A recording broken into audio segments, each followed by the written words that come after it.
መጽሐፈ ነህምያ ምዕራፍ 5 ነህምያ ድሆችን ረዳ። በዚህ ጊዜ ወንዶቹና ሚስቶቻቸው አይሁድ ወንድሞቻቸውን በመቃወም ብርቱ ጩኸት አሰሙ።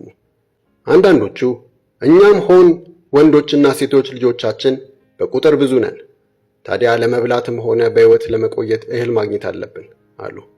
ሌሎቹ በራቡ ወቅት እህል ለማግኘት ስንል እርሻችንን፣ የወይን ተክል ቦታችንንና ቤታችንን እስከ ማስያዝ ደርሰናል አሉ። ሌሎቹ ደግሞ እንዲህ አሉ፣ የእርሻችንና የወይን ተክል ቦታችንን ግብር ለንጉሡ ለመክፈል ገንዘብ እስከ መበደር ደርሰናል። ምንም እንኳ ከአገራችን ሰዎች ጋር በሥጋና በደም አንድ ብንሆንም እንደ እነርሱ ልጆች ሁሉ የእኛም ወንዶች ልጆች ጥሩዎች ቢሆኑም ወንዶችና ሴቶች ልጆቻችንን ባሮች እንዲሆኑ ሰጥተናል። አንዳንድ ሴቶች ልጆቻችን አሁንም በባርነት ላይ ናቸው። እርሻችንና የወይን ተክል ቦታችን የሌሎች በመሆናቸው እኛ ደካሞች ሆነናል። እኔም ጩኸታቸውንና እነዚህን አቤቱታዎች በሰማሁ ጊዜ እጅግ ተቆጣሁ።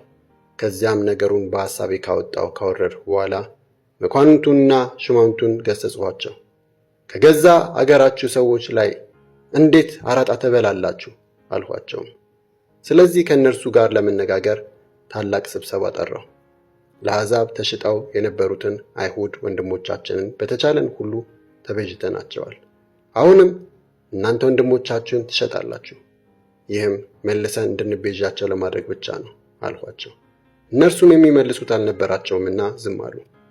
ስለዚህ በመቀጠል እንዲህ አልሁ፣ ይህ የምታደርጉት ነገር ትክክል አይደለም። የጠላቶቻችንን የአሕዛብን ስድብ ለማስወገድ የአምላካችንን መንገድ በፍርሃት መከተል አይገባችሁምን? እኔ ወንድሞቼና ሰዎቼም እንደዚሁ ለሕዝቡ ገንዘብና እህል አበድረናል። አራጣው ግን ያብቃ። እርሻቸውን፣ የወይንና የወይራ ዘይት ተክል ቦታቸውንና ቤታቸውን በቶሎ መልሱላቸው። እንዲሁም የምታስከፍሏቸውን የገንዘቡን፣ የእህሉን፣ የአዲሱን ወይንና ዘይት 100ኛ አራጣ መልሱላቸው። እነርሱም እንመልሳለን፣ ምንም አይነት ትርፍ አንጠይቃቸው፣ እንዳልኸን እናደርጋለን አሉ። ካህናቱን ጠራዋቸው። መኳንንቱና ሹማምቱም የገቡትን ቃል እንዲፈጽሙ አማልኋቸው። እንዲሁም የልብሴን ዘርፍ አራግፌ የእኔ ተስፋ ቃል የማይፈጽመውን ማናቸውንም ሰው አምላክ ቤቱንና ንብረቱን እንደዚህ ያራግፈው፣ እንደዚህ ያለውም ሰው ይርገፍ፣ ባዶም ይሁን አልሁ። በዚህም ጉባኤው ሁሉ አሜን በማለት እግዚአብሔርን አመሰገነ። ሕዝቡም የገቡትን ቃል ፈጸሙ። ከዚህም በላይ በይሁዳ ምድር አገረ ገዥ ሆኜ ከተሸምሁበት ከአርጤክስስ 20ኛው ዓመት ጀምሮ እስከ 32ኛው ዘመነ መንግሥቱ ድረስ ለ12 ዓመት እኔም ሆንኩ ወንድሞቼ ለአንድ አገረ ገዥ የተመደበውን ምግብ ተቀብለን አልበላንም።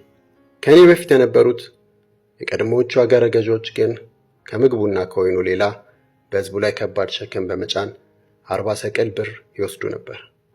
ረዳቶቻቸውም እንዲሁ ይጭኑባቸው ነበር።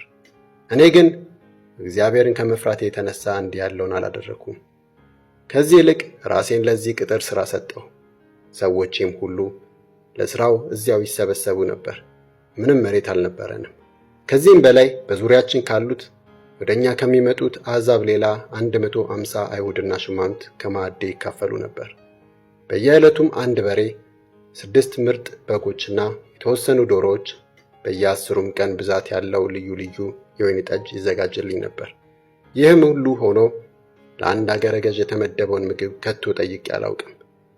በሕዝቡ ላይ የተጣለው ሸክም ከባድ ነበርና። አምላኬ ሆይ ለዚህ ሕዝብ ያደረግሁትን ሁሉ በበጎነት አስብልኝ